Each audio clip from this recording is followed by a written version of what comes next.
ॐ सोमनाथाय नमः। ॐ मल्लिकार्जुनाय नमः।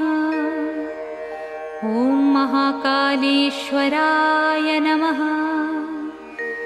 ॐ ओंकारेश्वराय नमः। ॐ वैद्यनाथाय नमः। ॐ भीमशङ्कराय नमः। ॐ रामेश्वराय नमः। ॐ नागेश्वराय नमः। ॐ विश्वेश्वराय नमः। ॐ त्र्यम्बकेश्वराय नमः। ॐ केदारेश्वराय नमः। ॐ भुस्मेश्वराय नमः।